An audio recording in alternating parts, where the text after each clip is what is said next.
All right. Welcome back, everybody. This is another episode of the Reader and the Unread, going through House of the Dragon. We're going through episode 2 this week. I have again Lady Balefire with me, and we're gonna get into this. I want to say off the bat here, Lady Balefire, she's making her own channel. Finally, we bullied her into doing it. So this is the last one of these that is going to be on the White Cloaks channel. I'm pushing her next week. It's going to have to be on her channel so she can start getting her thoughts out there and start crushing all of the souls of people who love this show. We'll see. We'll see how it goes. Okay. With that out of the way, though, I just want to say thanks again for coming on. It's always great to have you as a guest, and I look forward Thank you for to having me. Oh, no, it's totally my pleasure. And I look forward to having this conversation. I know that we got into it a little bit last time. I think we have a little bit of a different perspective on the show, and I'm really looking forward to hearing what you thought of episode 2, the Rogue Prince of House of the Dragon. And we agreed before doing this that we were going to start out with Lady Balefire's top 5 hot takes. So let's hear it. What are the things you are most wanting to Balefire on episode 2? Oh man, I think this might be the episode that breaks me. I'm still going to keep watching because I'm curious to see where it goes. But Okay. man, I was just this episode was just wow.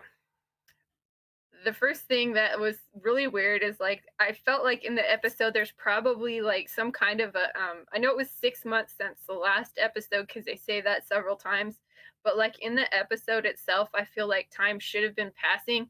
But every time we saw the characters, they're all wearing the same clothes, and I'm kind of like confused. Like, I mean, they should have maybe switched that up a little bit. It's probably not completely historically accurate, but to give people some sense that something's going on, that was one thing. I totally get you making that complaint. That's something that we've talked about on other shows, and I think that you are really good at pointing that out. And I think you're right to show that like the showrunners and people involved with putting something together may not fully appreciate how much little things like that can pop up in Yeah, the audience's mind. it's an easy way of showing people that time has passed.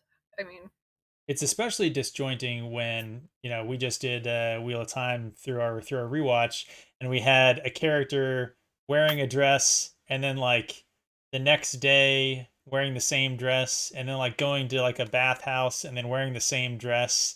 yeah, Like she doesn't change like that can really be infuriating and like really mess with what you're talking about, the time passing. So okay, time passing, and I aside will I from will that, grant you that. we have Viserys and his maggot manicure, Okay, and then we have um so you're saying you didn't like the uh maggot manicure? would have been my first choice. Now, I don't necessarily have a problem with this happening, but when it happens in the book, it happens later, and it's Okay. I think it's kind of an interesting way as a writer to use a metaphor as like the Iron Throne, kind of like the sword of Damocles, is attacking the person that's sitting on it because his brain is kind of just deteriorating. I know that's something that's big in Gothic literature, like when they Yeah. take like the outside kind of sense, like the sense of the setting and how decaying it is to show inner decay too. So I see that. I think that should be later on, Okay. especially since it looks like the series will be around for a while. Okay. And other than that, we had that terribly awful, creepy scene with Viserys and Lena. That was so weird. Okay. And then there was that Damon and Rhaenyra on the dragons on Dragonstone on the little thing, and I'm really not sure what was going there.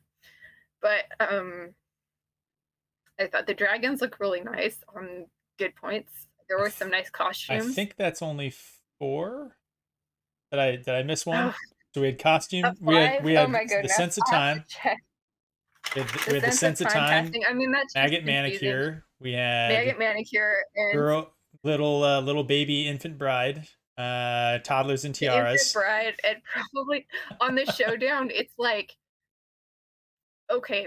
Damon rides Caraxes, the bloodworm, the red dragon that shows up just conveniently without a rider or anything. So he must have some kind of psychic connection with Damon, like right when he needs the dragon to come up. And I had to watch it again because I thought somebody was on the dragon because they have dragon saddles in the show. Yeah. And I'm just like, how did they know when to show up? And then you have the same thing with Rhaenyra, like she just shows up at the perfect time. So I was just like, okay, it works for dramatic, but Serendipity. that's a serendipitous, yes. I mean, it worked for the scene, but I mean, even that, it's just seemed kind of weird. And then Okay. yeah, that was five things. I'll just leave it at top five. All right. Top five. So if I'm getting this right, I think that at least three of those top five are like sort of internal to the show itself, separate from its effect as an adaptation. Um, Yeah, I'm because trying you to have like you have put the passage of time. adaptation. Yeah, Yeah, so you have passage of time, which is just purely cinematography, directing, that sort of thing, right? You have yeah, it's costuming the really. yeah. Then you talked about the creepiness with the toddler and tiara Viserys thing. And then you had the serendipitous dragons, right? And all three of those are really just problems that you're having with the way they kind of put the show together. Yeah, I Okay. mean, I was trying to think of just like why the what the Damon scene was there other than to make Rhaenyra look really good, like Was that she's just a not in the capable. books? No. I mean, he Interesting. doesn't do that. He doesn't go to Dragonstone. I mean, it makes so much more sense in the books to me because he ends up leaving and um I went back and read my notes here and stuff and it's like, like he goes and like fights the pirates with um Corlys Valerian and you're just like, okay, do that. And that makes more sense, but Which I think is what we're going to see next episode, right? Which yeah, I I think say that that cautiously because I thought that this episode was going to be more about Damon, and it was not.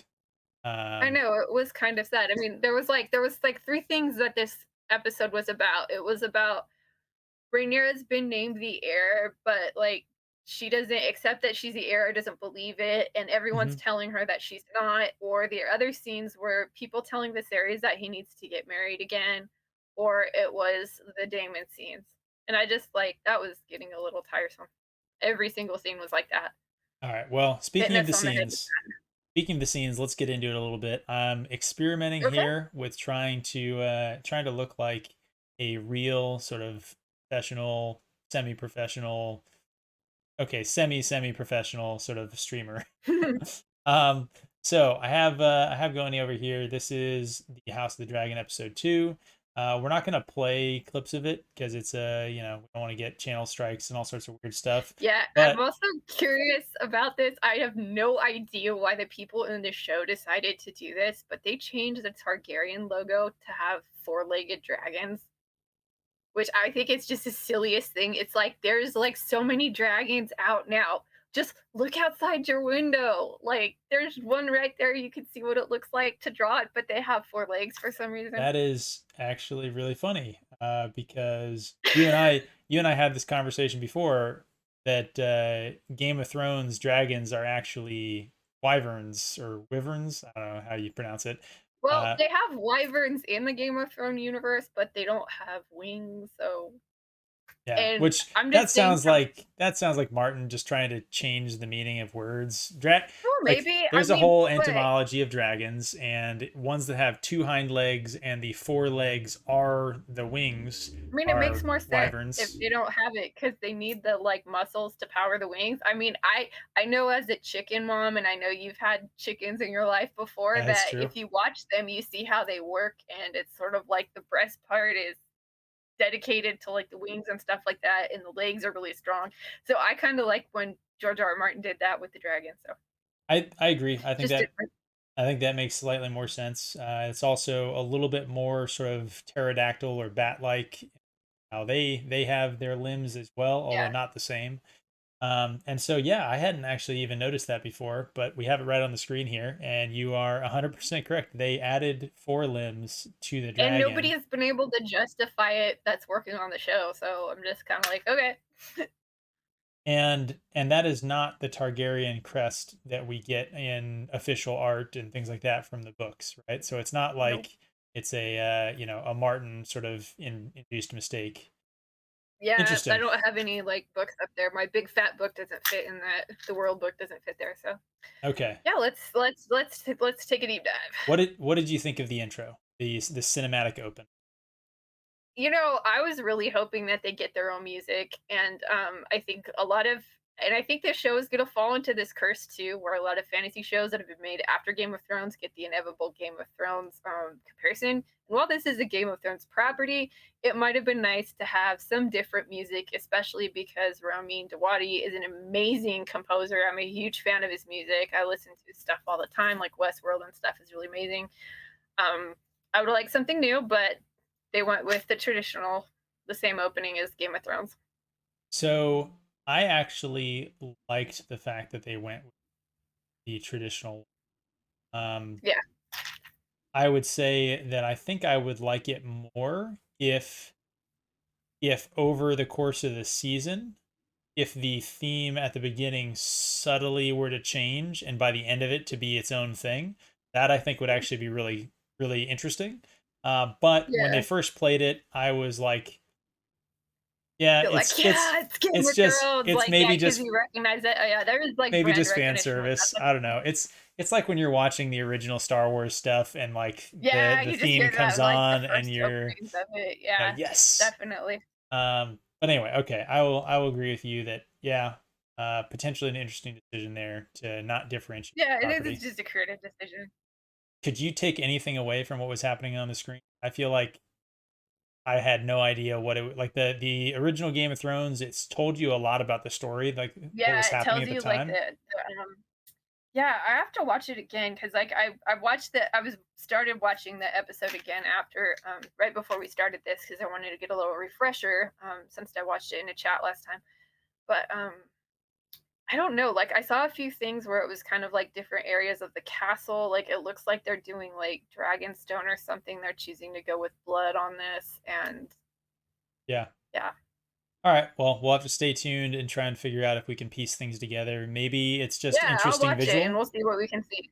Yeah, maybe it's just an interesting visual, but maybe it'll build into something. All right. So after the cinematic open, we get we get some of this stuff, which is the crab feeder. We see some shots of what's happening out there. Yeah. Crab King. Is it the Crab King or the Crab Feeder? I feel like they use The both. crab feeder, his name is, Okay. let me write this down. It is Krigus Drahar, aka Krigus Crab Feeder, for what he was known for tying people up on stakes and letting the tide take them out.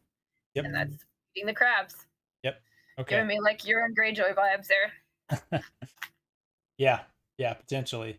Oh, before we get too much farther into this, just because we're cruel individuals, what do you say? Let's we'll talk through this. We'll save until the end of the episode what our actual sort of like thoughts, scoring the episode. We'll keep that for the end, so people have to stay Of tuned. course. Okay. So yeah, I can see the Euron Greyjoy vibes.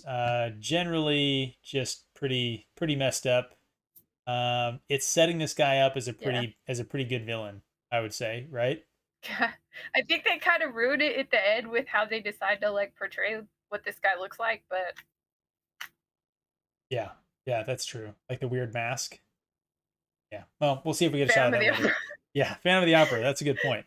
The Phantom of the Opera is there. Okay, Uh, sorry. Phantom of the Opera is good The stuff. series.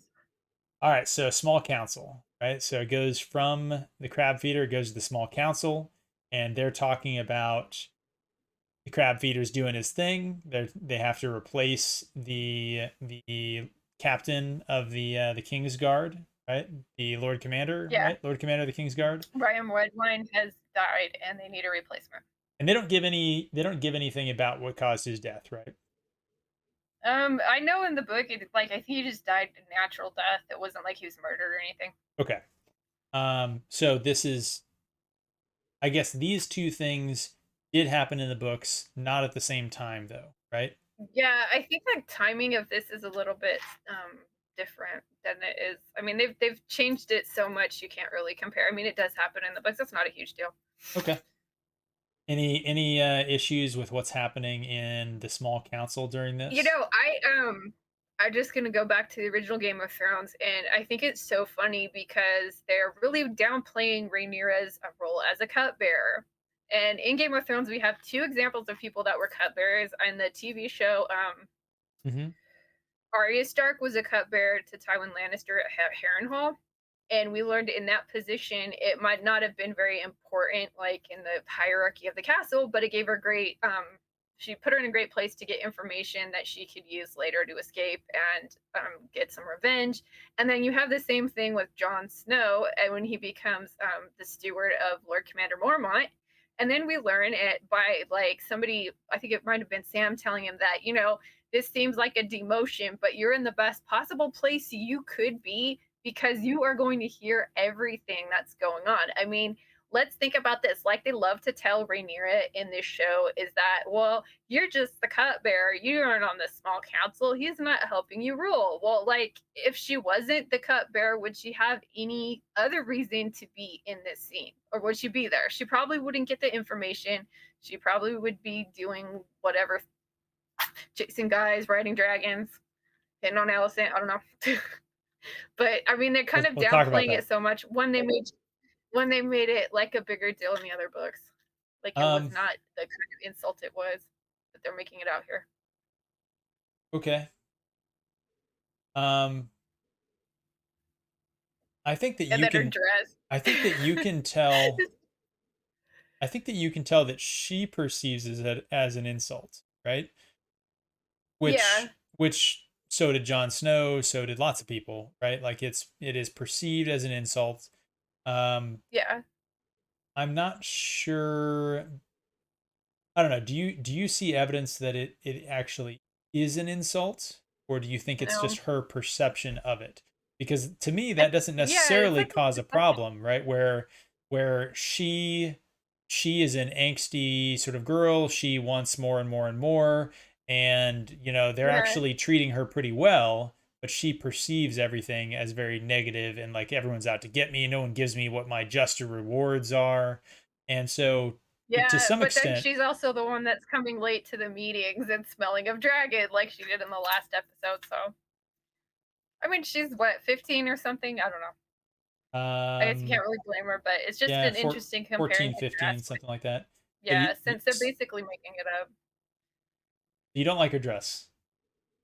Oh my goodness, this dress. Okay, can we talk? Like, there's one thing you don't do, and probably I'm doing it right now because I'm wearing white. But white is not a color that looks great on film. It's very flat, and with this dress, like there are some weird like bust darts on it. I just don't think it's the most flattering thing ever. I know Okay. they're trying to go for a different look, but mm, the the fabric, they could have done better. But it is what it is. Okay. Man, I honestly, me, and maybe this is just, You're a man. You're like, me, okay, it's a this is dress. just me exactly as a man. I'm just like, I mean, it covers all the bits that are supposed to be covered. So, We're good. yeah, exactly.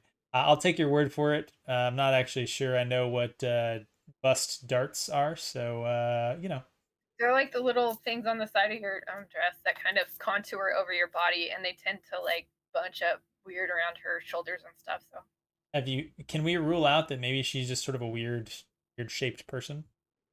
no, I mean I'm just looking at them as a seamstress. I'm like I would not have done that. I mean it's like they did stuff like that in the 40s and stuff, but it's super Okay. tailored stuff. But yeah, let's keep going. All right. So things that happened in this small council meeting. They talked about Damon on Dragonstone. They talked about Hmm. the crab feeder in the Stepstones, and they talked Yeah, about the replacement for the Lord Commander of the Kingsguard. Um, she comes up with an idea. She sort of not unrequested. She chimes in and says, you have dragon riders, like we should just go and burn out the crab feeder and just go full on scorched earth dragons are better than crabs trump card, you know? Um, Yeah. and everyone kind of dismisses her, right? Specifically, Viserys seems like he is very much like, I don't want to go to war. Um, Yeah. and Otto and the king and all they sort of have a little quick kind of toss out. Hey, why don't you make her in charge of picking the replacement for the King's Guard? Yeah, pick out the Kingsguard. Yeah, which this part I think That was weird. she feels insulted, and I think it was meant as Yeah. a go play with your toys over there. Men are talking sort of thing, right? Yeah, boys are talking, go outside. Yeah. I thought it was kind of silly because it's usually the way that historically in the books they would pick Kingsguards is like they'd have like a tourney, which they just had, and they'd have like a melee or something, and then they would whoever wins it would get picked, or it was usually something like that. Yeah. But that Um, was the tourney. so I suppose from my perspective, um, I don't really have a whole lot of interest in the King's Guard and like their selection process and stuff like that. And so Yeah, the fact that they dealt with it fairly quickly, they picked the guy that did win the last tourney that we just saw. Um, so true. so like some of that is there, and they had an easy explanation for well, why aren't we having a tourney or something like that. It was like, well, this is the only one that's actually been to war and like fought battles and stuff. Yeah, These guys are yeah. They all talked about him being fighting in the Dornish marches. yeah. We'll talk about that in a little bit more, but so overall, what are your thoughts on the small council meeting here to start I it thought out? it was okay. I mean, I think they could have like it would have been nice if they pointed out the reason maybe Viserys didn't want to go to war is because by going to war, it's like you're going to be committing your forces by trying to clear out these pirates. You're going to be going against Lys, Mir, and Tirosh, which are the three free cities, the three sisters that are trying to take over and control the Stepstones trade. And actually, what happened is like there were pirates there in the book, and then the three cities people, the three sisters came and got rid of them, and then they ended up coming back and just started like taxing people and kind of interfering with trade to make themselves richer, and that was making Corlys Valerian angry, and that's when him and Daemon team up together because Daemon becomes persona non grata. So Okay. I will agree with you there. I think they could have done a little more establishing, to be completely honest. Um, they could have spent a little less time, for my take, on the Kingsguard stuff and a little more yeah, time on what you're especially with talking the about. chess pieces, like what was that Yep, supposed to be? I thought the chess I pieces was were like, super dumb, what? which is a good lead into exactly the next scene. Let's see if I can find a shot of the chess pieces. Yeah, I was like, You why do know, they need that? Do they is the heraldry on their like tabards just not enough to know who these yeah, people are? you know We the gotta have the chess. name, Vinny. Um, There we go. There's the chess I pieces. don't know who that was. I couldn't like I'd have to look it up off the top of my head. But I think it's also funny too that like you have Rainey's in the first episode saying, "Ah, these are just the summer nights, and they've never seen combat before." And then you also have like a 15-year-old saying the same thing. Like, is a 15-year-old really going to have that kind of experience? But I know what they're trying to do. They're trying to make her look better since she's just been dismissed from the council meeting.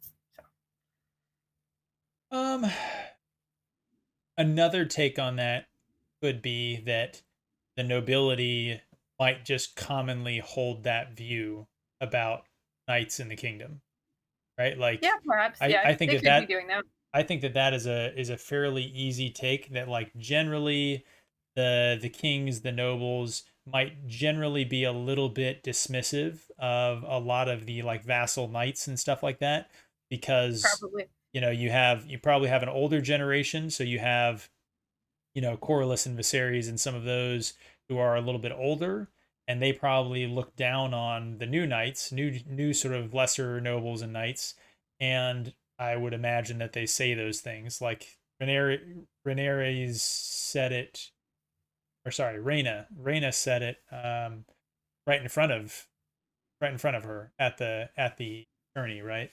Yeah, Rainey said it. Yeah, she's just summer So nights. it didn't necessarily bother me that she has that same opinion.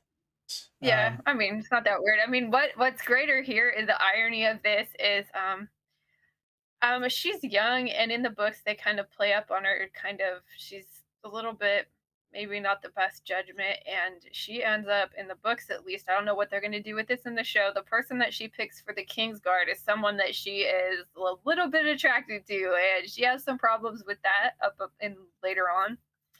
And I just thought that was kind of funny because the irony of them doing the scene the way they do is they're trying to make her think like she's doing something really practical. But then this is also the guy that, however it plays, whoever's account in Fire and Blood you want to believe, if it's Mushroom or the Maester, like she somehow has some kind of romantic entanglement that doesn't work out, and Kristen Cole goes from being her greatest supporter to her like vile enemy, and he ends up like going with Alicent when the split happens. So I thought that's kind of funny. well, okay, so you bring up that aspect of it. To be completely honest, my reading of this was that her interest in Sir Cole was her interest in him personally, and that the other thing was Yeah, a cover maybe she's all, for it. hey there, and he comes up all Um, dashing. because right, she gave a token of her favor to him at the, or was that Alicent? Yeah, so you can see it a little bit too. Anyway, I I feel mean, like that's in the that's last ultimately episode, like a book issue, adaptation issue that I could ignore. It's fine. okay, but I do agree the chess pieces are dumb. Yeah, Every that's time like it what? every time it did a close up of them, I was just thinking, I was like, did they bring these with them when they came here? Like, Do they have them for every house in the like yeah, in it Westeros? 'Cause there's a lot of houses. that yeah, I thought that was dumb. They serve no purpose, like you said. They have their heraldry on them already. It just seemed like a weird thing to have made, and it seemed like somebody in the prop department just got way too interested. Yeah, they're I mean, like, I'm let's make D night, D night. yeah, I'm willing to overlook it. Other than the fact that they kind of look like they were made in a 3D printer. Um, but that could just be what I'm looking at now. No, I think they did use the 3D printers a lot, like that crown that Viserys had. Yeah. Uh, so she picks Sir Cole. Otto Hightower says, "Hey, we have to think about the sort of connections between these families." And then Yep, she's important. she has her sort of one up answer of protecting the king, right? Uh, Combat experience. yep. And then Rhaenys is in the background up there on the balcony, sort of observing, right? Yeah, she's just like looking down her nose at her. So, what is your take on Rhaenys and Rhaenyra? Rhaenys is like the way that they're playing her out is really weird. Like you have the bitterness, like I'm the queen that never was. And then you have her also at the same time also saying things like, "Oh, they'll never let a woman on there." And it's like, I kind of feel like when she says that to Rhaenyra, it's almost like she's trying to offer her support, but at the same time, she's also the person offering the king her 12-year-old daughter. So I feel like there is some conflict in how they're trying to characterize her. It's not, there's some like logic issues, or it's the consistency isn't really. I mean, So, I don't think that she should be Rhaenyra's enemy, but I think they're kind of, I so get the feeling that she is, but here's my interpretation based on what I've seen on is that she felt like her children were going to inherit the Iron Throne. That's how she felt it was supposed to play out at the council, right? yeah, I think so. Um, and she Or is actually, the way they did it in the show was they didn't even talk about the kids, and that was like one thing I need to correct on my first video because I hadn't read the book before I talked to you for a while, so we looked at it. But like, yeah, it was Laenor, her 7-year-old son, versus like I think he was 26. Yeah, he was like 26 or something. Yeah, 24-year-old Viserys. So it's like we have a child, or we have an actual adult that would know how to rule, and when they showed the council of that time period, it was like, no, it's this adult woman versus this older yes. guy, and Okay. that wasn't how it was. Okay. But I can understand her being like, okay, my kids aren't going to be in it, but Okay. I don't think they'd communicate that very effectively. I would agree. I think it's a little bit confusing the way the show did it, but I still think my takeaway is that she's less bitter about herself never having been queen. Maybe because that wasn't really on offer, right? That like it was going to be her son. Um, but Yeah, I'm not maybe sure. But then when you get to the scene at the end where she's talking to Rhaenyra, like, she says a lot of things. so. My interpretation on that again is that um, she wants her children to be king. She wants her children to inherit the Iron Throne. Um, Yeah. she is not necessarily Rhaenyra's enemy.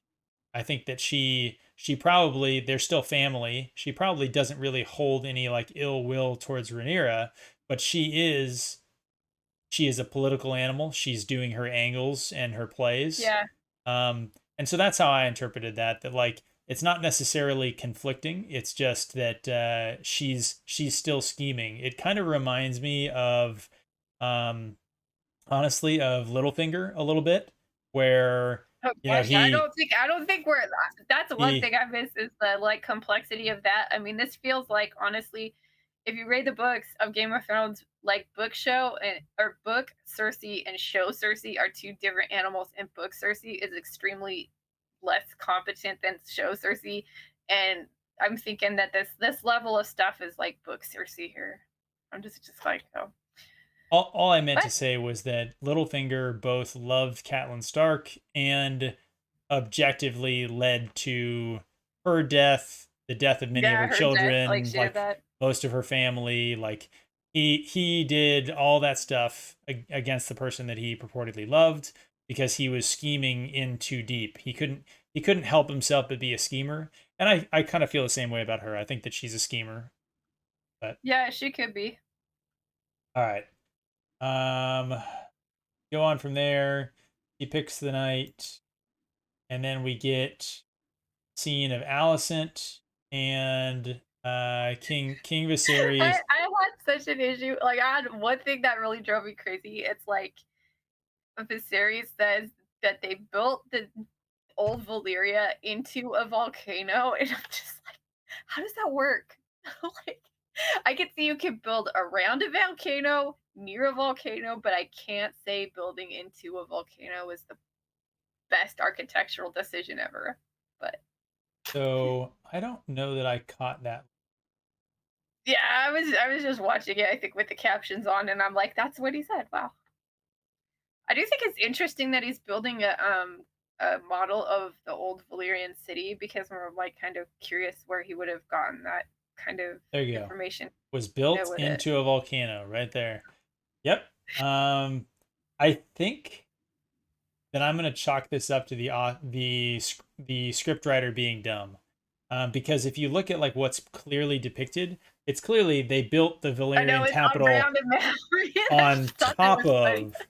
top of a volcano, right, or around a Yeah, volcano. because Yeah, they're in ancient Valyrians, the blood mages and stuff use the yeah, magic to keep the volcanoes called the 14 Flames from yep. like destroying the city. And there's a few interesting theories about like what happened, and a lot of people think that maybe the Targaryens had something to do with killing the blood mages, which actually led to the magic spells and stuff being ruined, and then which caused the explosions. But that's it.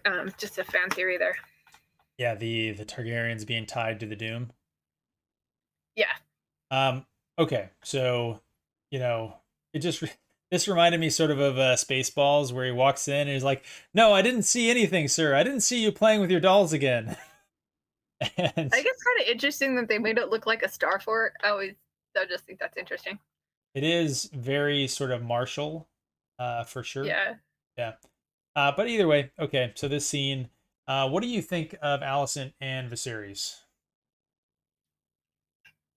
If I had to do this and I was plotting it out, I think they like kind of did too much in the first episode where um with Otto Hightower sending Alicent to Viserys, like that just with everything that we already saw as viewers and what happened in the small council before that, I think they pushed it too fast because it like by him I could see him doing this and I get where they're going and I think he's scheming enough, but proximity with the scenes that they had before makes it seem like it happens right after. I think it's a little too early. I think if somebody was trying to be a Okay. really good schemer, they maybe would have been like taking it slower. Like it would have been a good episode 2 plot to introduce.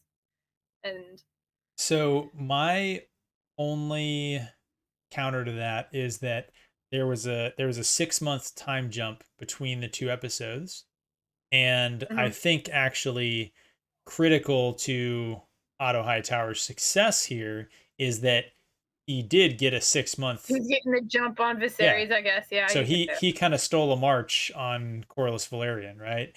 Um, Yeah. and I think that that actually sort of shows the planning that he was doing there.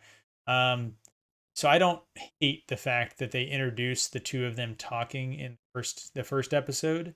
I think Yeah, that I think that it could have been done a lot worse. It probably also could have been done better. So like I'll give you that I think that the idea was fine. I don't know. That's it's not offensive to me, I suppose.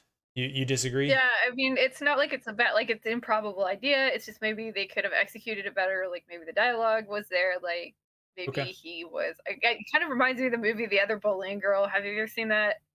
No. And where it talks about like Anne Boleyn and her sister, and it's kind of like the same thing. We want to get them to marry like King Henry VIII, and they're a little bit more scheming and kind of crafty about it. I guess I'm missing the kind of like plotting that we had in the first Game of Thrones show. Okay. But Um what do you think about her sort of characterization? I think that the actress is actually doing a pretty good job of I think that the acting on this is good. I'm not distracted by crappy performances. This isn't like Wheel of Time, obviously, or Wheel of Crime. That was just I'm going to awful. remind you of that. I'll hold you to that. Yeah, it's not that bad. I mean, I haven't had that kind of acting, seen that kind of acting issues on this, so I don't have anything to say about that. I think the characterization is okay. I think that given since they're not playing up the Allison and Rhaenyra as kind of lovers, that maybe we could have not had it in the first episode, but Ooh, so there's it's okay.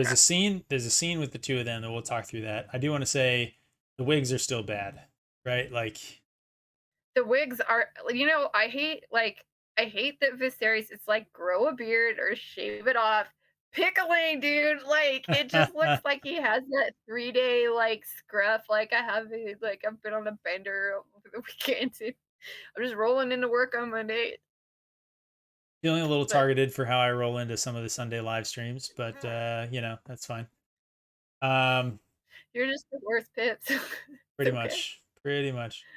All right, so the two of them they're just talking. He breaks one of the little dragons by dropping I it will cuz say I did like her dress in this scene. It's well fitted. I like the design of it. It's different and it's a so pretty color. So so good dress right there. maybe that's the thing they're going for. Maybe they're trying to set up that Rhaenyra is frumpy and Alicent is pretty. Yeah, I don't know. Okay, here we go. We So see the two of them in the same dresses. So this is the time problem that you brought up, right? And it's totally fair. Like this could literally be the same yeah. day. And in fact, the Yeah, you just dresses, don't know when is it. Has time passed? yeah. Has it not? Like I think it probably would have been more effective to have a different outfit. Yeah, the dresses actually make me think that it is actually the same day, especially when it is Yeah, literally one scene to the next with the same dress. It makes you think it's the same yeah, day.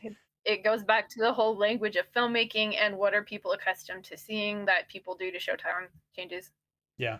So the set, oh my goodness! I think it's by total chance I ended up seeing what somebody clipped out from episodes or season 6 of Game of Thrones, where Joffrey is taking Marguerite Tyrell through the Sept and telling him about like how Rhaenyra got eaten by a dragon, and he's talking to her in there, and it's funny because they're in the same part of the Sept, and I'm like, why did they change the set so much?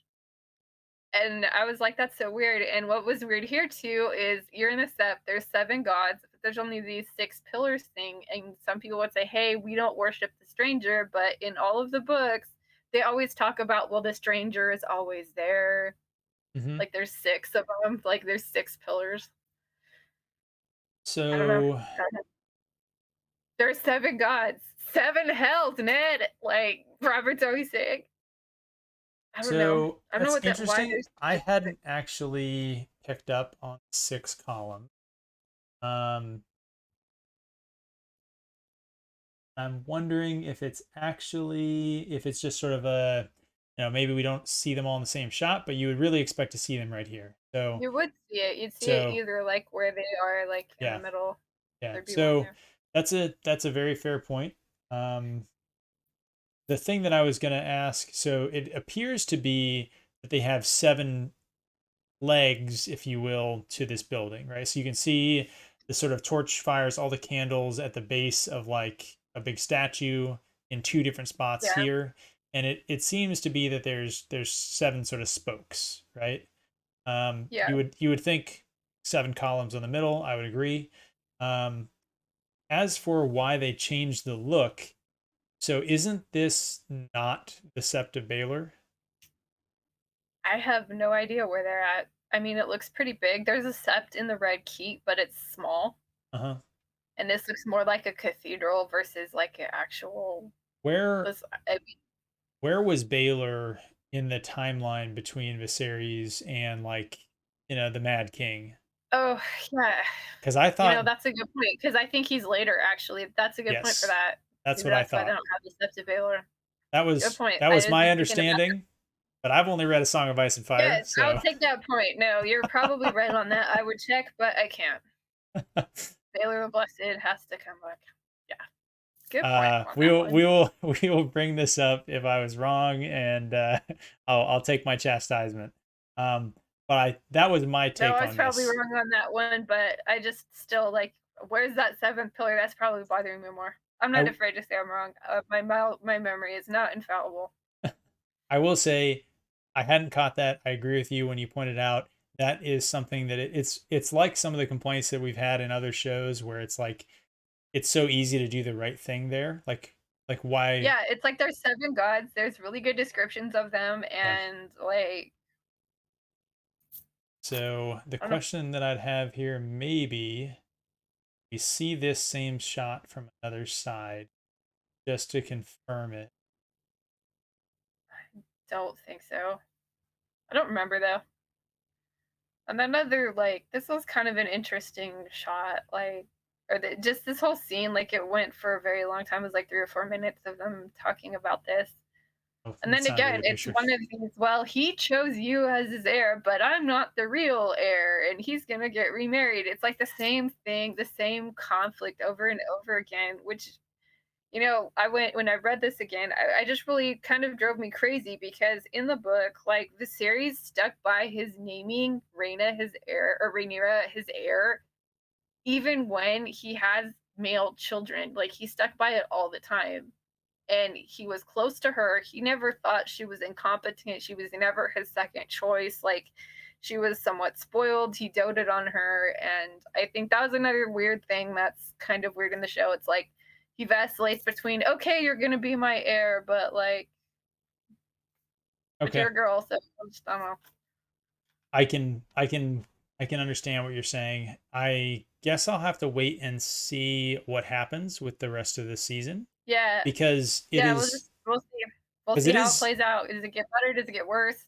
yeah, because it is very possible that we could potentially see that That he does he stand by that her. he does stand by her and that maybe it's Otto Hightower and somebody else who are I mean, it is Otto and Allison, like, eventually, like, after he dies, that really pushes for her children by him to yeah. succeed, and I guess it's just not I guess when you're a screenwriter, you're saying, like, if something is really obvious and it feels like they're beating you on the head with it, like, we say it's too on the nose, like, it's too obvious, like, and I kind of felt like a lot of these scenes were too on the nose. Like we're hearing every single scene about the same thing. It's you need to get remarried, or she's the heir, but she's not the heir. I mean, if I would expect someone if she was politically cute, halfway politically cute, that I'm the heir now. I'm going to shore up as much support as I can. Yeah.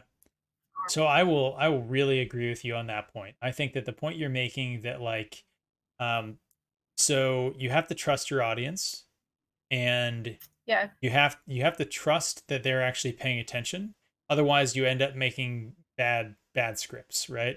And what they did in this episode, and it's one of the reasons why I think this episode was a little bit more boring and not as strong as the Yes, previous it was episode, very, very was slow. because, like you said, it kept on giving you the same message. And the question there is, okay, are you really trying to reinforce this, or do you just not trust the audience? And Yeah, that's a good point. Is like they're not trusting the audience. yeah, and my takeaway was that I think that they just don't trust the audience. I guess we will find out whether or not they We'll find should. out. This scene, though, I wanted to bring something up because you brought it up before. So the relationship between these two characters, I thought this scene did a good job of platonic friends, not Yeah, they did do intimate. the platonic friends thing, but it was weird for them to be like so many of the scenes are together. Like she's waiting for her in the wheelhouse and she's making the eating cake. I like my position here in your lap. Like that's just baiting. Well, Just I will maintain I didn't interpret it that way in episode one. I feel like episode two reinforces my interpretation of their relationship, but yeah, we'll see if there's cake eating in episode three. yeah. Some I don't think there will be like not the trajectory they're going on. All right. Then we cut to the next scene of scheming. Oh, this boy, this scene. Oh my goodness. Yeah, when I watched that episode, excuse me, not episode six, season six of Game of Thrones, where it's like Marguerite, Joffrey, and Cersei is in the scene. I'm just like the dialogue in that show is so much better. What we have here is a really great example of what they call maid and butler dialogue when it's like a maid telling the butler like what's going on, like they should know what's going on, but they're just saying it for the sake of exposition for the audience, which is like really what they're telling them. Like they could have said this stuff on the small council, but again we're reiterating this, and it's quite stilted, and the actors did, for the level of dialogue it was, the actors did really well, so I won't fault the actors on this, but man, this is just really bad for this part. So the thing that I will give you here as well, again with the idea of not trusting the audience, in my mind, they had the two perfect scenes for this in the show already, and they just needed to actually make the second scene enable the first scene. So this scene, Exactly, just carry it over it, like, make it a little bit, maybe have Corlys get into an argument with, Viserys, like, when they're in the small council thing, like, "Hey," I mean, they say, "Oh, 4 ships have been attacked by pirates." Be like, "They are attacking my ships, they are demanding tributes from my captains, it's ruining my trade," and so the part that I meant was actually the him proposing his daughter and the question of like why it would be a good match. And he's like you said, he's explaining to the king why like I have a powerful house and you know that I have a powerful but house. she knows Everybody that. everybody knows my house is huge. It's a huge house, you know. Uh and and I mean, what it's would be a greater way of giving this exposition is where we would see. I mean, one thing we don't get in this, and there's this annoying scene where he goes on about, well, we were never dragon riders and stuff. Is like in the book, he is a very self-made man, and why not just show us an example of that? Like, can he go down to the docks and we can see him trading? Can What if you went down to the docks and there's like a ship that got attacked by pirates or something like that? Like, make us get engaged with this. Like, if we see the losses he's suffering, we're probably going to care more about what he's just saying right now. So the scene that I was actually thinking of was a different one where you see Viserys talk to his master of law and asks him for his advice about the match, right? And in that Oh yeah, situation, a counselor laying out in like method, very sort of rigorous kind of logical. This is why this would work. This is why it wouldn't work. This is why Corliss is, yeah, it makes more sense than this scene. yeah. And so I thought that this scene should have been shorter. It should have been a little Or more. they should be in the hallway. I mean, like, I would like you to meet my daughter, Lena. She's a like delightful young woman. Then they wouldn't have had the shock factor for the other scene that you hate. Oh my god, this scene. um, There's but other reasons why I hate this scene, and it's not just the creepy factor of it, but we'll get there. yeah, so that was my take, is that the scene with the counselor could have did a lot of the work that this scene tried to do, and again, replicating the work for the audience. Trust your audience. Had he proposed this and Viserys reacted sort of wishy-washy or sort of lukewarm about it, and then gone to talk to his counselor, and then you as the audience would have gotten a cue or a clue into Viserys' reasoning, and also the scheming and sort of stuff that Corliss was trying to pull by an impartial person laying it out for you in a way that actually would have Yeah. in world made sense. So Yeah, or would have made Viserys look better because he's like, we can't really fight these people because we don't have the resources to go to war with the three sisters. I don't know. yeah. Then we have the weird scene with the two of them eating dinner and not getting I along know it very was weird. It well. reminded me of that scene, like in American Beauty when they're all three of them are eating dinner, and then the dad gets really mad and throws like the dish against the wall. I was like, somebody throw a dish against the wall, And like they're talking about the Kingsguard again. I yeah, honestly, I feel like I kind of forgot this scene happened. I feel like nothing important happened in that scene. yeah. We can cut this scene. Like we don't need Yeah. it. It was maybe decent to show that they have a relationship on the rocks, but I feel like the council scene Why at the not have beginning, him advising her if he's gonna be the heir? Like, just yeah, I don't know. I feel like the council scene at the beginning did that. All right, Yeah. and here we go. Oh god. Where's the I need the right screen grab. There we go. The maggot manicure. Here we come. Do you remember those times like in elementary school when you go through the haunted house and they're like, oh, like stick your finger in this bowl of jello, it's brains. They're like rice, it's maggots. I will say this is pretty gross. It's pretty gross. It's not entirely inaccurate. I know that they Yep. use like maggots and leeches and stuff to treat like certain infections and stuff. It would have been period probably accurate for this, but it's like again, why do we do this in the books? Like the books, like, he has all these injuries, but it's later in his reign, and it's kind of showing like a physical decay that mirrors the like decay of his reign and the kind of situation going to shit. So So do again, you are they using this metaphor or this visual image at the best place they could? That's my so question for them. so I think that it is very possible. No, this seems pretty big for that, and maybe Yeah. could have been placed later. However, I do want to point out that episode 1, he has the sore in his back that Yeah.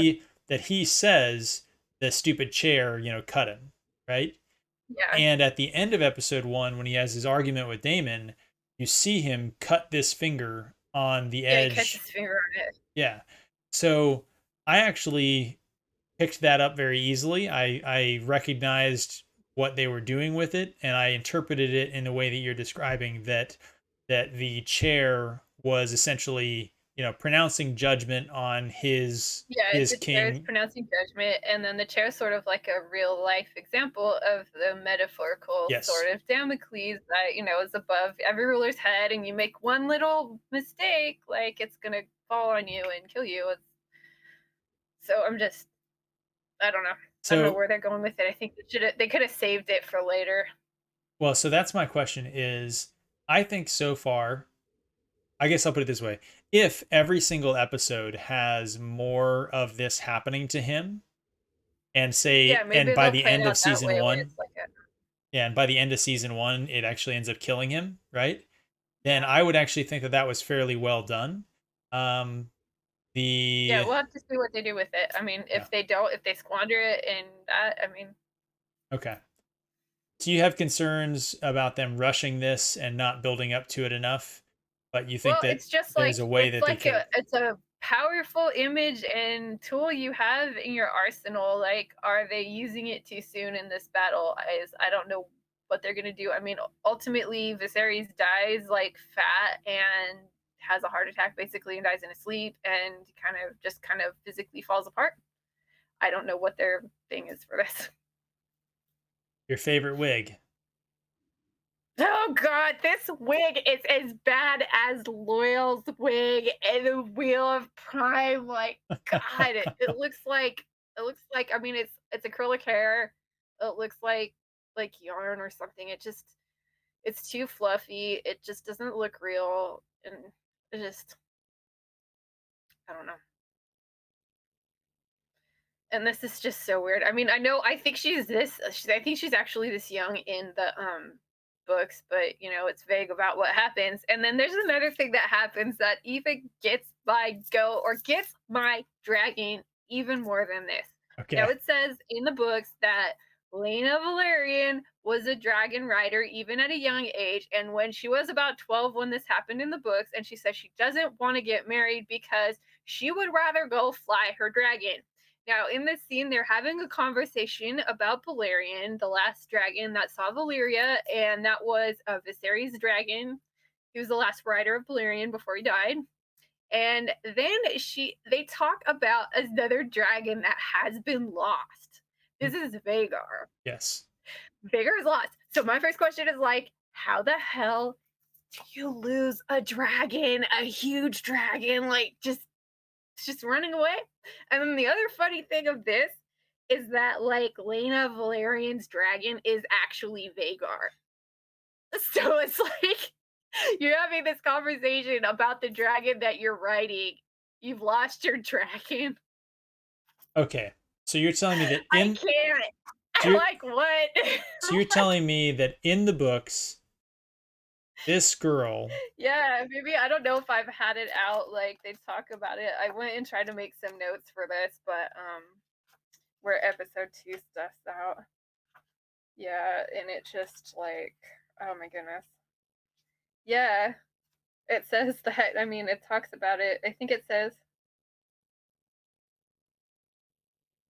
and it talks about them being scorned, and like she said, only Lena herself seemed untroubled. Her ladyship shows far more interest in flying than in boys. The maester at high tide, which is the Valerian castle, wrote to the citadel, and yeah, her dragon is Vagar, the one that's missing. So and this is not a case of a lot of similar and same names. You were no, there's one saying, dragon named Vagar, and it's like one of the original dragons that came over from Valyria. I don't think it wasn't born. It was the earlier ones of the Targaryens. It was born on Dragonstone, I think, because yep, Balerion was the last one that saw Valyria. That's why he goes back and with Arya Targaryen, but that's another story. But still, I'm like, what? How do you lose a dragon? Like, where does it just go? I mean, this is like your the F-15. Like, so they had a line in there, and it could be maybe a throwaway line about she was too big, or Vagar was too big to live inside the dragon sort of kennel, right? yeah, The the dragon dragon mound or pit. whatever pit. But Thank I'm you. kind of curious. Like, I don't know. It doesn't say in this book or like the world book, like if it was that big. And she lives on Driftmark. Where was the dragon living? I don't really know. I mean, the size does that. It's like they talk about how dragons will just get as big as their quarters can allow them to, like Theory. goldfish and stuff. Got a theory. Um, they couldn't have her be a dragon rider because her dad has the line about how the Valerians were not dragon riders. Yeah, They were not dragon lords, and so she's not a dragon rider. Maybe, just a maybe. yeah. Maybe that's Which what they're doing because Rhaenys also has a dragon too. okay, so they have two dragons in their family apparently, except Yeah, they're they not in have the two show. dragons, and then Laenor also has a dragon named Sea Smoke.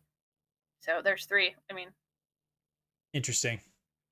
maybe they just don't want them to because of reasons of the message, or I have no idea. I do actually take some issue with that line. We'll get to that when we get there. But Yeah, so there we go. We saw the two of them together. It's a creepy scene. I think that it serves to basically explain why Otto Hightower is successful in his scheming, because the king is basically like, I'm not marrying a 12-year-old. this is weird. Yeah, Yeah. it's weird for everyone. And and it and it was interesting because like the audience up to this point has been like creeped out, I think, by Otto, and is like not on board with Viserys and Alicent Hightower, right? And so I feel like Yeah, the but then you're like, oh, showrunners, if your other choice is like a 12-year-old, like, yes. So I feel like the showrunners Hollywood. fed that in there to like make you root against, well, make you root for Alicent. You were like the lesser of two Yeah, evils, like go marry Alicent, you know? Um, yeah, so it made his choice the one that the audience I think wanted after seeing her. yeah, Um, yeah. Okay, then we get this scene and the line from the trailer, right? The men of this world would rather put the realm to the torch than see a woman sit the Iron Throne. I'm paraphrasing, but that's about it. Um, yeah.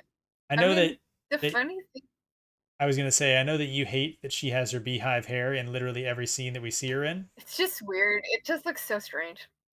Is she wearing the same dress as the last time we saw her? I don't remember. I think so. That's another thing that's weird. It's like I get it. It's like I, for similitude, like that's real life, but like how do we know that time has passed? Because otherwise we're answer just watching this like a show. Damn it. It is the Answer same. is yes. It's the same. It's the It's same the same dress. dress. It's the same dress as the same hair.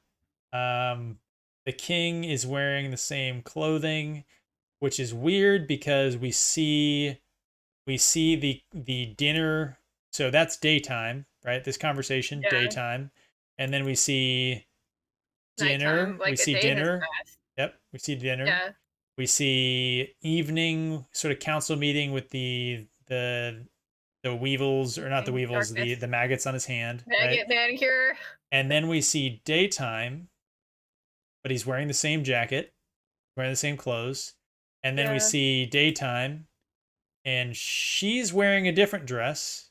I Yeah, think. she changed her Yep, clothes, but she changed her dress, but the queen who never was is couldn't wearing the same thing. yep couldn't afford a different dress.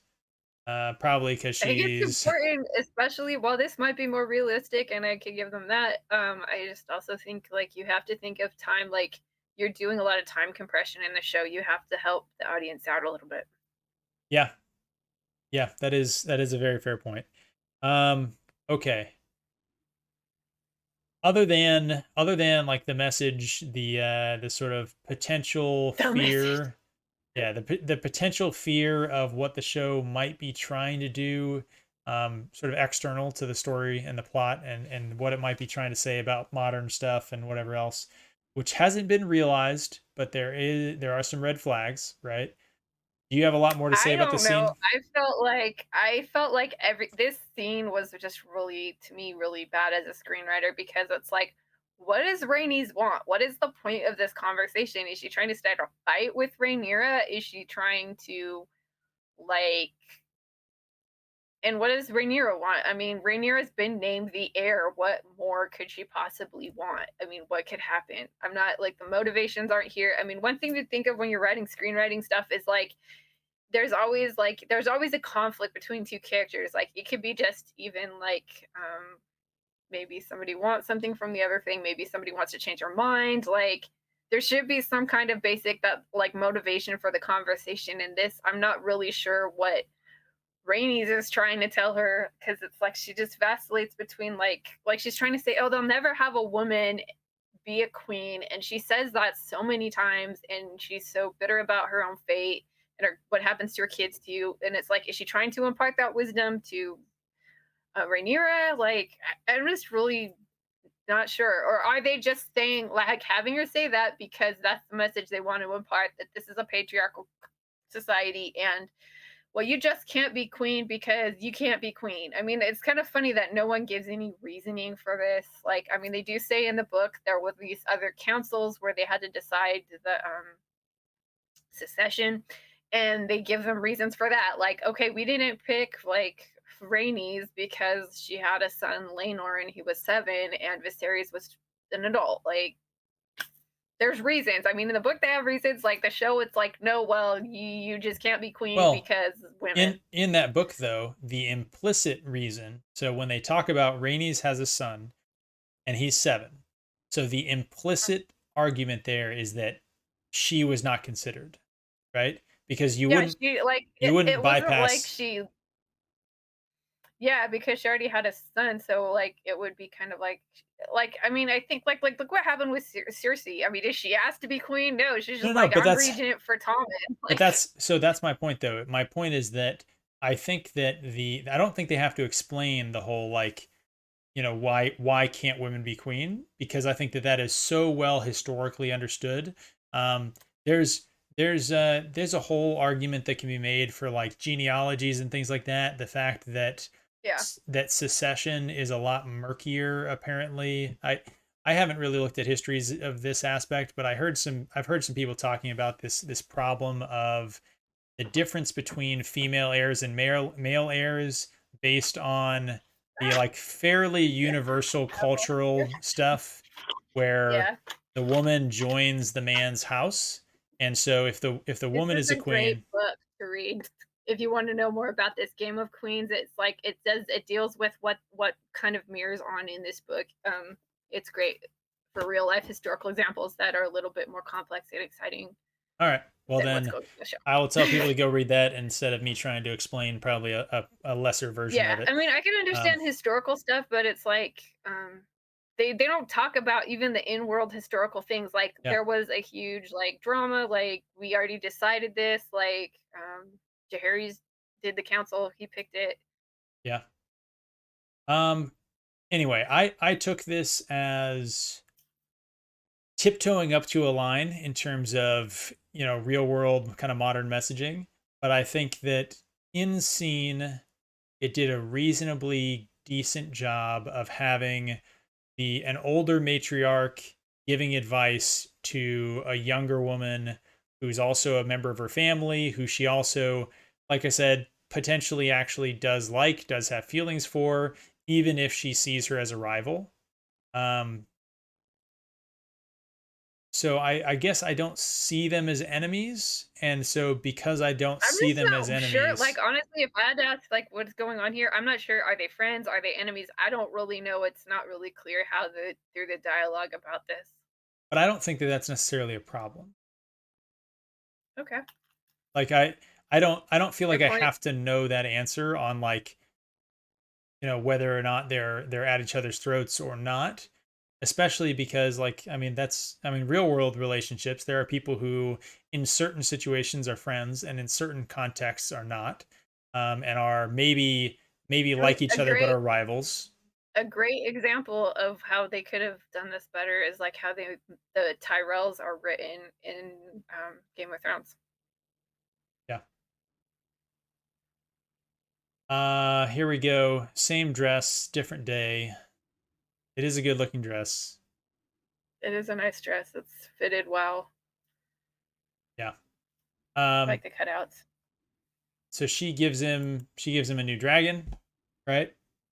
Um, Yes, I'm like I'm not sure how stonemasons are supposed to mend something, but hey, well, it's cool. We're rolling with it. yep. I thought the same thing. I feel like there's a scene later where he's like looking at it and like trying to find the seam Like on Gorilla it. Glue. And like I kind of laughed about that because yeah, I think they would have to make a new one. They wouldn't be able to fix the old one. Yeah, I'm like I Um, got you this. Like fix your little dragon. and then they get interrupted. He gets taken to the small council. Prince Damon has stolen an egg and is marrying his whore and is doing all these things. And oh, But by the he's taking way, over dragons. So. it's the egg that was meant for your son. Yeah. And everybody freaks out. Yeah, so here's a question for you. How do you feel about having all the High Valyrian dialogue in the show? What do you feel about that? um, so far I'm fine with it. Um, it is, it I'm just kind of has, curious. it's made sense to me in that there are only some people who use it. So the Targaryens and the dragon handlers are the only people that you see to be using it. And in my mind, that's like cool. So people from old Valeria, right? The Targaryens keep the language Yeah, alive. maybe I don't like And I don't then, know. I kind of don't have like a really opinion on it. Like I'm just kind yeah, of like would they have done that? Would they have not? Like would the stable hands be speaking there? I don't know. I, I was just curious what you thought. Yeah, I will admit that I think that it is more a thing that they think people will think is cool. I don't think it actually serves a purpose, but it also doesn't Yeah. bother me. So like Yeah, I did. I'm kind of like ambivalent about it, but I just yes. noticed they were doing it here. Yeah, ambivalent's a good word for it. Um okay, so they're gonna go do something about it now because dang it, that was my son's egg, but my son. My son, my uh, son. and so yeah, they're gonna do something about it. This line surprised me. The king was like, "I'm going to Dragonstone, and I'm gonna go do strong king things, right?" And Otto Yeah. Hightower is like, "I can't let you do that. No, you can't do that. It's too dangerous. Send me instead, right?" And I was Yeah. shocked by that because this next scene kind of drives it home that he seems to be acting out the the sort of depiction of a person who doesn't necessarily know if he's going to be coming home, right? Yeah. I The know. I whole think it's kind of funny, but like, I guess like my book knowledge coming here is knowing that it was like the big drama was between Otto Hightower and Damon. So yeah. I guess it kind of makes sense in that light. Like he wants to go have like a personal feud with him, but I don't know. So what I took it as is an indication again of the like very sort of like tumultuous kind of undercurrents in these relationships because Otto Mhm. Hightower is clearly scheming potentially against the king on behalf of himself and his daughter, right? Yeah. However, he's also scheming for the king in that his daughter is only advanced if the king is advanced, right? So Yeah. Like I don't think he has much respect for Viserys, but he clearly is still loyal to the kingdom, the king, and by proxy Viserys, because otherwise he wouldn't be like, send me to Dragonmount or to Dragonstone to get yeah, killed by but Daemon. in like yeah, but it's like he's more like I'm going to be loyal to Viserys because that's what serves me the best Mhm. versus somebody like Lord Varys who's just like I am loyal to the realm. So true, A little bit different. true. Even though he has his own motivations and that's a whole nother bunch of fan theories, but hey, But we're not talking about the Blackfires today. I was still surprised by him standing up and putting himself at personal risk to protect Viserys. Um, Yeah, I would have thought that he would have said, you know, we can't send you, send, you know, the king's guard. I wouldn't have thought he'd put himself in danger. And so it was an interesting turn for his character, I thought. Um, and it yeah, set but up you know what? He's also leaving his daughter there with Viserys. If Viserys left and something happened to him, he's not going to be with Alicent. So he might have just been like, "Okay, you stay home with the king and see what happens." through. And then it set up this scene here with driving home in my mind that Alicent is a very um, reluctant actor in her role, right? Because he asks the Yeah, question, "Are you going to visit the king tonight?" And she says, "If you tell me to," right? I Um, have to. yeah, pretty much. So I thought that was a good bit of kind of characterization. Any thoughts on any of this stuff as it's kind of going through? I'm not really like we're just waiting to get to the dragon. I don't even know what you call this, the dragon bridge. So I have to admit, I don't remember Dragonstone as it was depicted in Game of Thrones particularly well. Um, Yeah, like the background of the castle looks good. I don't remember there being a gatehouse. There was like sort of like some kind of a little walkway that went down to the yep, ocean. I think yep. that's all we saw. And then I, the interiors look different. yeah. So to me, this looked so King's Landing and the Red Keep looked close enough that you were like, man, like did they use the same sets? Like, did some of those sets like still exist in the Just world the and they used interiors, them? like to me, the interiors look really, really different from what the original Game of Thrones were. So not all of them. I'm saying there are little elements in places where like to me it looks very similar. In this part, you're right. The interiors to me did not remind me of Dragonstone very much at Yeah, all. I mean, Um, architecturally, they look really different. Like there's big open windows. Like it's just different. But for one, I think there was not the big map in that room. Yeah, the the big map, map I'm like, table, "That's been there since Aegon's conquest." I'm like, "What?" right? The big map table was gone, right? So that was weird. Maybe it was just in a different room. Maybe I was wrong for thinking it was that room. I don't know. I But don't know, like, I think it would be a great way of establishing where you are. but I will say, and let's see if it pans up here. This shot, That's really cool. Yeah, like that's, like, the original one from the show, like so that sort of pan up and the little winding road here, the way that we see it all kind of play out and develop. yeah, I think that was in the original show too. So that stuff I thought looked really, really good. I don't really have Yeah, the anything else to fog looks say. really amazing. Yeah, other than to say it just looks really good. That's kind of the only thing I have to say about this scene. Um, and then we have I'm not averse to saying when I see something done well, and yeah, that looked really good. And I liked the fog. I think you were talking about how the dragons move through the fog and how it pushes it or something like that. Like, that looked kind of uh, cool. yes, yeah. So that was. Let's see if I can get a picture of Damon here. There we go. Cool. Damon and his whore, Oh his my god. whore. Um, I know, I think it's so funny because it's like you see later on, like he says, "Oh, she's pregnant, and I'm gonna marry her, and I took a dragon's egg." But then it's like you get the same like, "Oh well, childbirth is so dangerous, and you promise you never knock me up." So like, yeah, you're gonna free me, right? Just like, what the heck is this dialogue? But yeah. in the books, yeah, he was gonna run away with her, and yes, she really was pregnant, but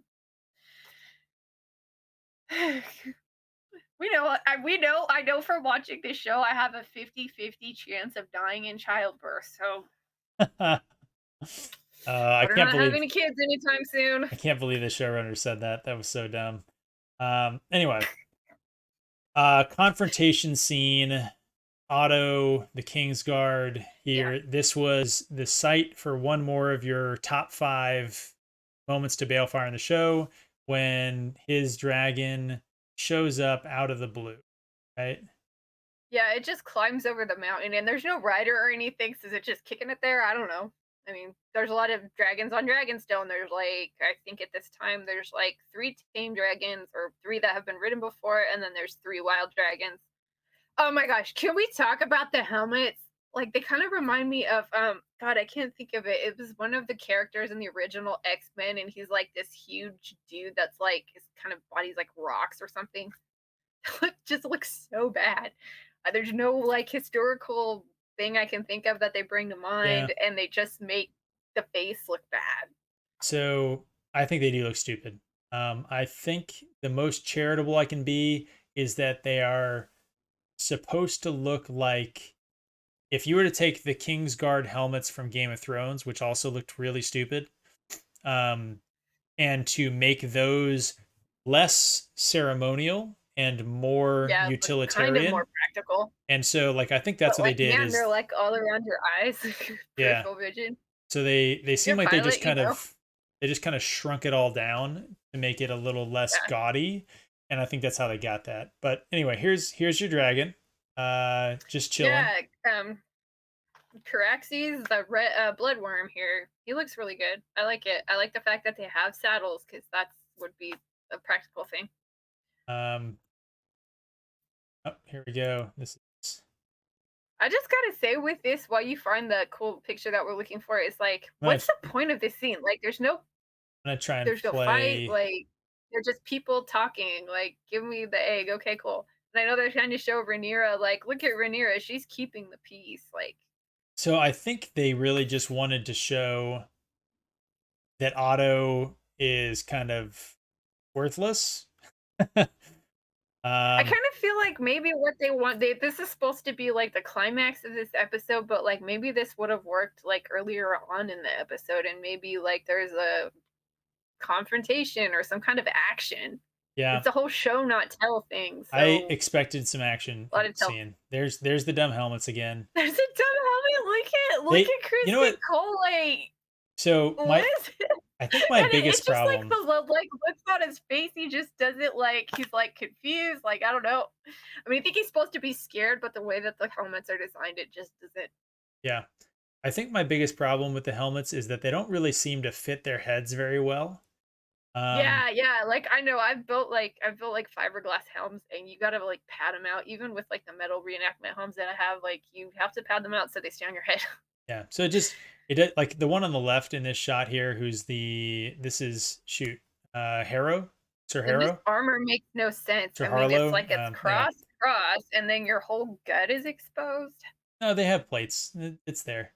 I guess Um, they do. It's just a weird plate, like how it's gonna be yeah. moving. I mean, like you could have gone with like a lorica segmentata, like Romans have, which is a segmented, which moves and it looks different from the medieval stuff. But this, I have no clue what the mechanics of this is. My interpretation of it is that it's a solid breastplate with ornamentation. Yeah, maybe. I have no But idea.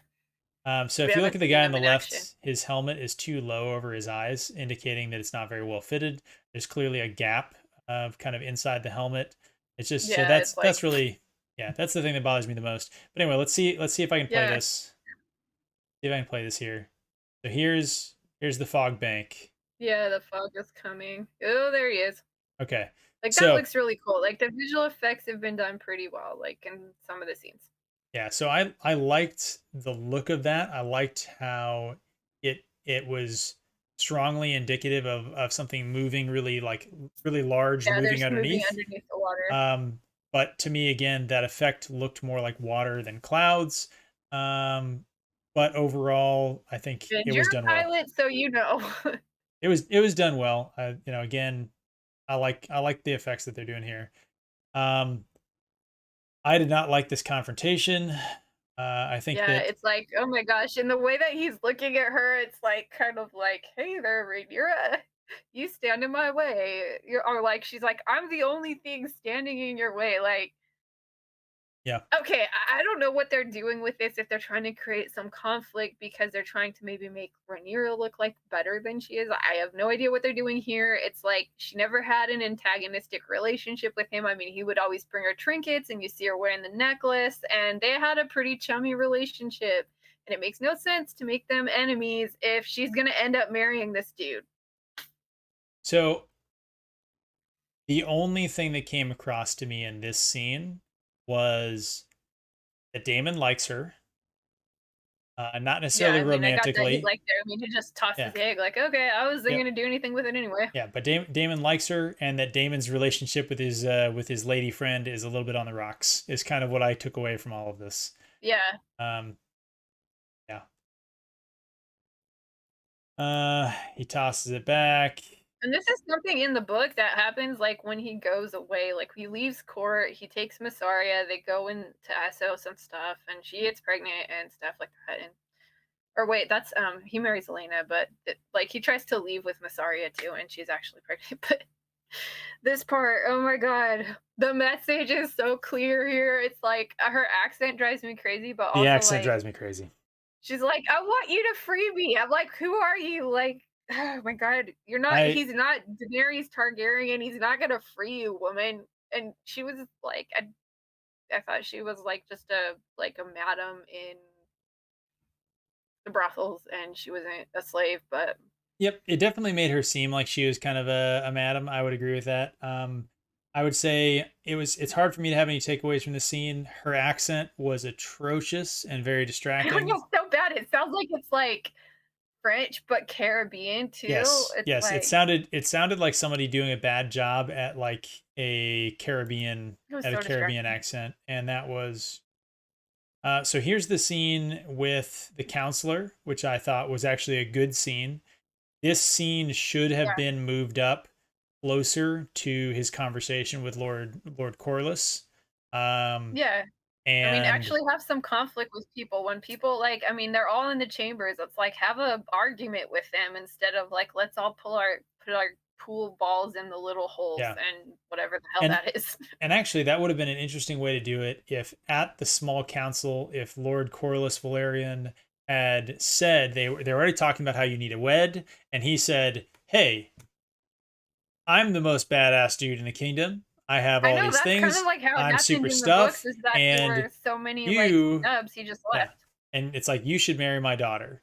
And then the king's like, "Uh, maybe my wife just died. I'm not sure. I'm not whatever." and like he gets up and the king sort of like gets his counselors to talk to him, and that would have condensed the conversation that he had with Otto Hightower. It would have condensed the conversation that he had here. It would have made it a little more confrontational, a little more interesting. Um, so again, so far in this episode, I like. I like most of the stuff they were trying to do, or at least what I think they were trying to do. I think this episode was a flop on execution, and it ended up being boring and repetitive. That's my take. Yeah. You know, when I was reading this again, I'm like, it's this is just a really a bear to try to adapt because it's like you have huge passages of time. You have like four generations of people here because we have like Viserys and Rhaenys. That's one generation, and then you have Rhaena and like Laenor. That's this second generation, and then they also have kids. So it's like, or so that would be three generations or something. So there's three generations of kids. The majority of your story is happening with the like kids of Allison and Rhaenyra, and that's where all your conflict is. So I think it almost would have been better if they didn't show all this beginning stuff and started it when Rhaenys gets married to Laenor, and then you just work at establishing the other conflicts earlier. But then you wouldn't have gotten the message with the childbearing. You wouldn't have gotten the like, wouldn't got hit with the stick of like she can't be queen. It Yeah. just would have been a better just overall for the story. But I think they could have done like what they're trying to do here. Yeah. Um. So the king and his daughter sort of reconcile. She Yes. she seems to accept that he has to remarry. He seems to Yeah. accept that she's growing up. This was, I thought, a good scene.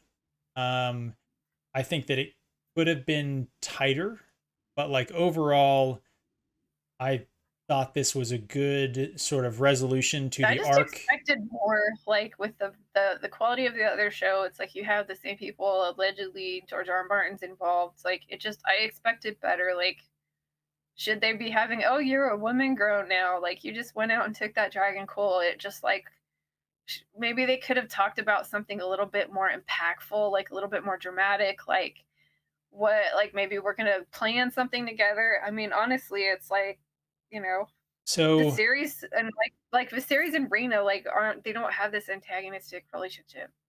so, well, to be fair, I didn't think that they had an antagonistic relationship during that scene. Well, I don't know what Um, they have. It's like half the time he's like, well, I don't think she's capable, and I don't know. It's, I mean, I think that she's an angsty teen, but that's sort of me. I think that's true too, but like, how does that serve the story? Like, I mean, they're not quite like having it work to the best yeah, it could fair. be for the story. Unfortunately, that scene went back to back with this next scene where he announces who he's going to marry, right? And I don't understand the choice. I don't understand the choice. There's Otto Hightower looking very, very smug. Um, Yeah, I don't get the choice in having the series pick her and not tell Rhaenyra the night before when they're clearly having a conversation about this. And I think that you're supposed to think it's sort of a spur of the moment decision for him because it starts out with him like looking out onto the bay and he's contemplative and then he sort of hesitates and he announces his decision and it's sort of a surprise to everyone. Um, I just don't get why it would be a surprise. Like I don't get why he would have made a spur of the moment decision like that. neither do Um, I. I mean, this is like what I'm trying. Like, I see so many problems. It's like I can't say what they would have done or what their intent was. I only see what I see on the screen. So it's like I yeah. try to give them the benefit of the doubt, like saying maybe it's my interpretation, but ultimately this is the execution of their ideas, and it was not very well done. Well, the thing that I'll say though is that like that's not necessarily bad characterization, right? Like it's very real that people do dumb things and are bad at keeping healthy relationships, are bad at having open conversations, they're bad at making big Mm-hmm. decisions. They're like those are all very real things and we've been introduced to the idea that he's not a particularly good king and he's not a particularly good father. So like it's not outside the possibility, and it is mostly Yeah, in I mean, keeping with just his imagine character. if it's like he's actually courting other women or people are trying to get him to remarry their daughters, if there was a ball, or I mean, there's just so many dramatic possibilities, but they just go with talking in hallways Yes, and like that Wheel of Pride. and I'll say the sin that I think this scene commits is having Alicent in the room. She has no reason for being there other than to have this awkward sort of like her and Rhaenyra look at Everyone's each like point and other. stare, like, ah. Yes, and that was the only reason she was here. She's wearing the same dress again. um, she only has one dress, but yeah. So I I thought that that was a poor decision.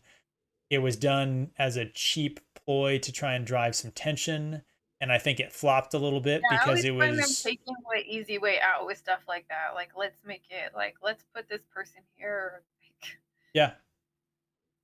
And I think that again is probably not trusting the audience.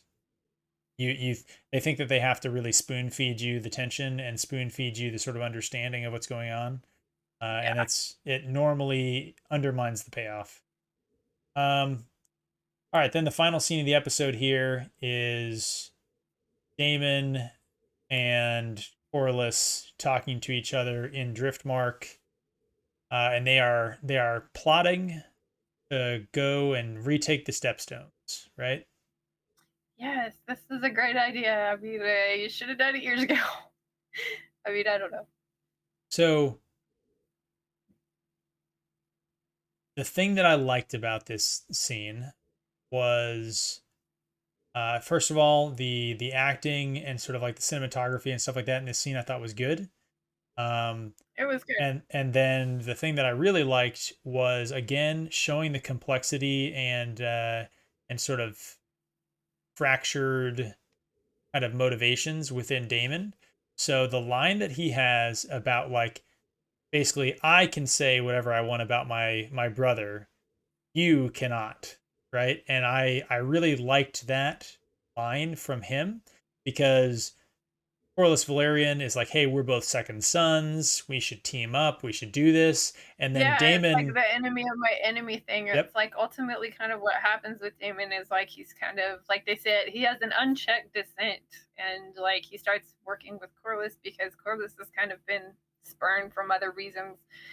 And they realize, you know what, like it's better that better to ask forgiveness than permission, and they just kind of go and do their thing in the stepstones because ultimately that's Corlys taking care of his own like interests, and it's kind of weird that they don't even establish what his own interests are like with the pirates. It's like, why does he care about pirates? I mean, like we Corlys. don't really know who this guy is other than he's on. I mean, think about that. That was the one thing that we were noticing with Wheel of Prime is like if you didn't know what the basic outline of the story of is of like you wouldn't really know what was supposed to happen or where they were supposed to be. Like if So you didn't know this story, like would you know that Corlys Valerian is a super wealthy sea merchant that has a huge house? I mean, they haven't yes. established that. So they could have made his character a lot Corlys back, like a lot, like with a scene that's showing him like dealing with ships. Maybe he's hearing reports of the pirates. Like, why should we care about So this? I'm Why gonna is have this to a big? disagree. I'm gonna have to disagree with you because again, I haven't read Fire and Blood, and I think very early, even in episode one, and certainly by this point in episode two, I understand that his house is built up on the power of sort of shipping and trade, that he has a large portion of the Seven Kingdoms sort of naval forces are his sort of house ships, that his house particularly is going to be beggared by a loss of trade through this area, and that the pirates are a threat to his wealth and income and status. Like that's I think they do actually lay that out. I think you could argue that Yeah, they I could just have think they would could this always be do it better better. like shown than told? Would this be a better show than tell? I don't know. I think what they could have done is they could have shown Maybe him um well, you know what, honestly, I'm not sure that it would have been worth the show's time to like follow him around like at the docks and stuff like that. You know what I mean? So, but maybe if we didn't have another one of those same things, like another scene yeah. where they're like, okay, well, you have to get married again. I don't know. Like I said, like the more I read this again, going back Yeah. and saying I think they started this too early. Yeah, so I will agree with you on that. This episode could have easily taken one or two of these scenes out and done more, not just aimed towards Corliss, but more in general aimed towards the threat of the pirates. If they had had Corliss receiving a notice in the small council meeting of more ships being lost, if he had maybe him and Viserys had gone to a hospital where there were, sailors who were injured or whatever, Or like like coming back here's from. just the thing, because it was initially just pirates attacking, and how what a great piece of news that's actually in the story is that it's not just pirates now, it's actually like um Liz, Mir, and Yeah, Tirosh like all attacking. So now it's not just pirates, like there's actually people going to war with us. yeah, That would have been a little bit of easy something. yeah. So they could have done better. But for all that, um, I liked this scene. I thought that this scene was done well. Yeah, it was a good team. And then I think we end with, Oh god, this part. The crab. yeah. So we do get a shot during their conversation of the Phantom of The the Opera. crabter of the opera. The crabter of the opera. All right. Oh Well, my so we've goodness. we've gotten to the end of the episode here. So for I do anybody not know who's still what they're watching, doing with this guy. Like, why do they have to like make him look like a comic book villain? I am going to withhold judgment because Yeah, I'm just like, we'll no have to idea. wait till next week and see what happens. Yep. Hope there's Yep. more action next week because this I was hope really so. like this. If it doesn't get better, this is definitely an episode that's gonna break me because this is just Yeah, I think slow. I The think I pacing said definitely had problems. Like it was slow. I said originally that I'd have to give it at least kind of 4 episodes, and at episode 4 of 10, then I'd be able to get a better idea of where I think the show's going. I think I'm going to probably Yep. hold to that. I think that so I'm doing the nerdporial life form kind of post show reaction channel or videos. And so I think I'm going to keep watching it because we're having a good conversation there. I'm enjoying that as we just Yeah, kind I of mean, I enjoyed go the through it right conversation. after. It's interesting. I mean, Um, I jumped onto that after I finished watching it too. yeah, but I think that it's still going to be episode 4, episode 3. They better be good. But with that in mind, Yeah, so I think you said uh, between a 6 and a 7 was where you put episode 1, right? yeah. So where This is like this is probably like a 4 or 5. Like it's gotten. okay. Um, I feel like you need to kind of ramp up the drama, excitement, and stuff, and what this just didn't. what are some other examples of shows that you would put in the 4 or 5 category so people can get some context for Hmm. like what your, where's your bell curve? What's your sort of What is scoring my standard? okay? That's a good question because I haven't watched like a lot of like TV lately, but like probably like some of the man, I know because I've been asked this before. Because for me, like four or a 5, like really probably a 4. Some of the episodes Yeah, closer to 3, but like a 4 or a 5 on some episodes, and like a 2 to a 3 on other episodes is where I'd put like Wheel of Prime. And to me, this is yeah. I kind this of is feel not like that. this reminds me of like the level of the first episode of Wheel of Prime. Like it was just like That okay, was not maybe that was one of entirely the lost. worst ones. Yeah, that show lost me on the first episode, but I kept watching for you guys. But I mean, it's really hard to say because I haven't like I don't like I usually try to watch like really good episodes. Like I try to since I don't have a lot of like subscriptions and stuff, and I was in Okay. film school before, and it was hard trying to pay for that. So I would just be like, okay, we're gonna watch this like really Well, good TV series. But this definitely reminds what me of about a like the movie though? later series So of just Game of Thrones, the later series of that. later, Like as this is like in as season in like five seven, or 8. six. So Yeah. you think this is 7 or 8?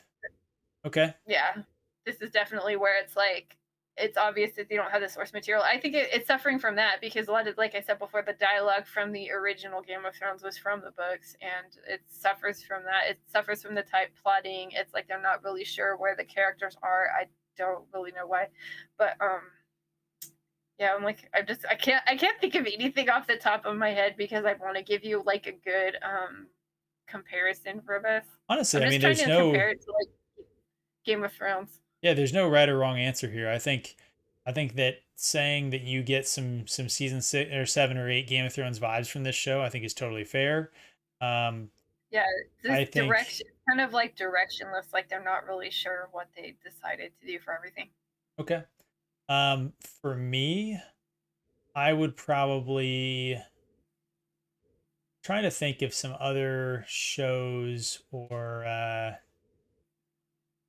It kind of feels like, like the kind of lesser quality like Marvel stuff that Disney puts out. Like I've seen a few of like the first episodes of those and you're just like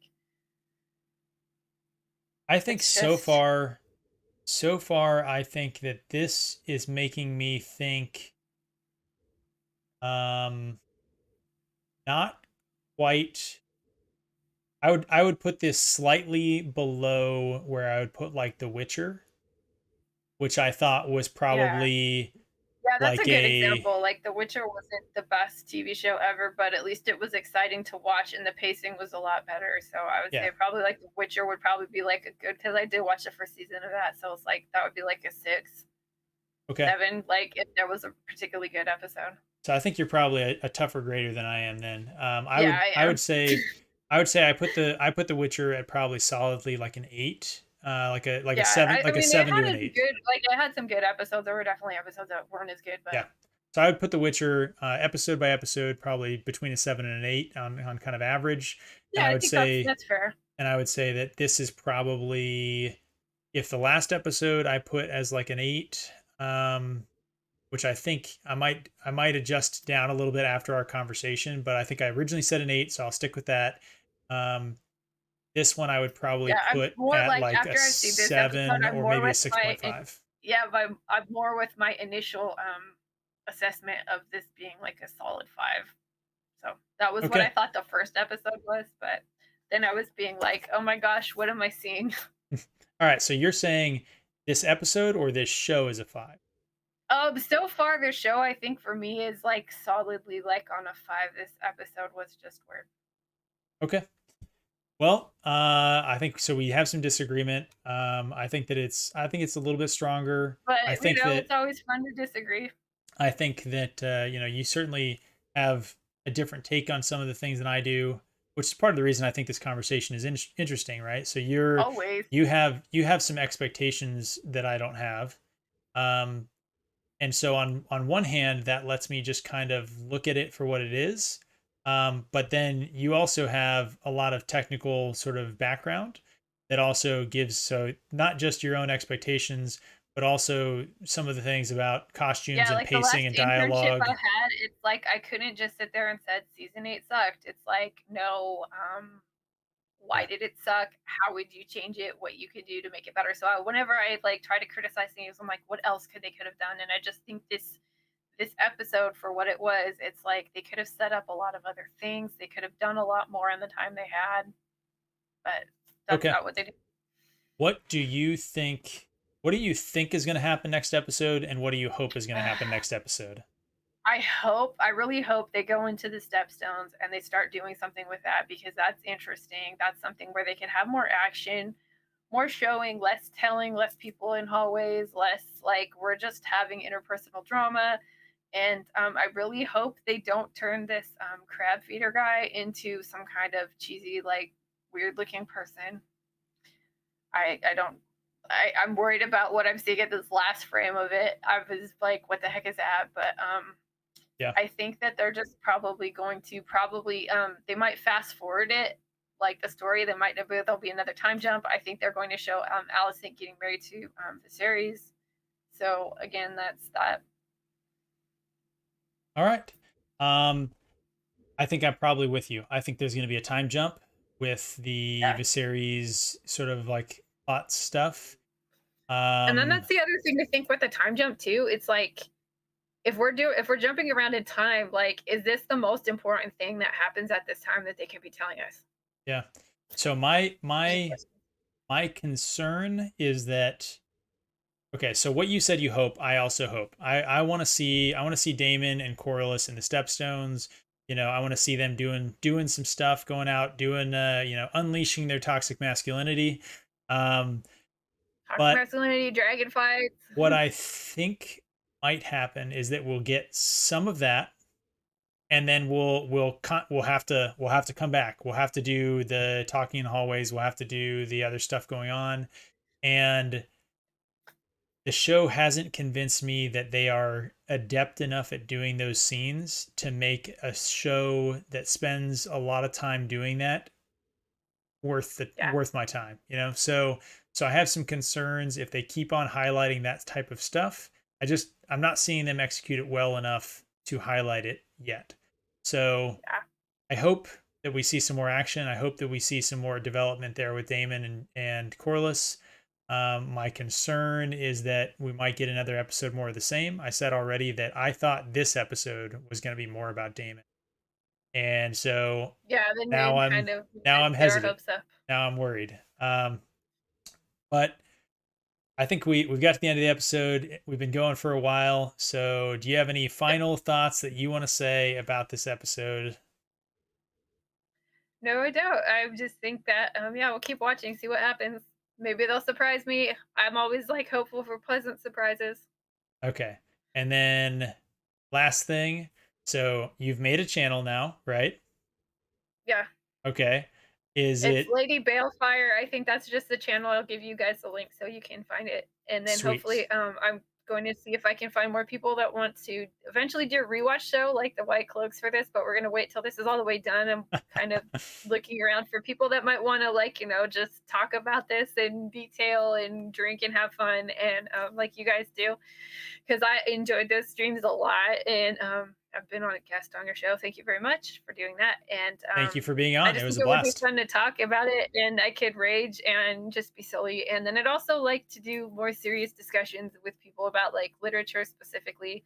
We could like actually look at the text, like maybe talk about certain writer styles. Like I have a few people that I could would like to talk about with that. So hopefully I'll be able to put more videos, but I have a little bit of streaming to learn, and I think that'll be fun in the future. Cool. Well, I'm looking forward to the content you're going to be putting out. Looking forward to, or I will say, I'll volunteer if you need any assistance and stuff. I'd be happy to Yeah, help you. Pitt too, man. You're the Um, best horse ever. And yeah, I will plug it's going to be in the description so people can take a link over there, like, subscribe, sign up for her. I think in the future, so next week, this sort of episode should hopefully be posted on her channel instead of on the White Cloaks. And we're going to try and get some content going over there because I think you have a great voice, and have Thank some you. really good perspectives on a lot of this stuff, literature, screenwriting, just sort of television stuff in general, and then also Yeah, very interesting the stuff going on books. now. Yeah, so I really look forward to hearing more that you have to say about those topics. And yeah, I guess I'll just leave it there. Thank you so much for being a guest on the White Cloaks one more time, and I look forward to being a guest on your channel once you officially launch it. Yeah, thank you so much again. And I love you guys at White Cloaks, and thanks for doing this, and thanks for having me. All right, everybody who's watching, thanks for watching and walk in the light.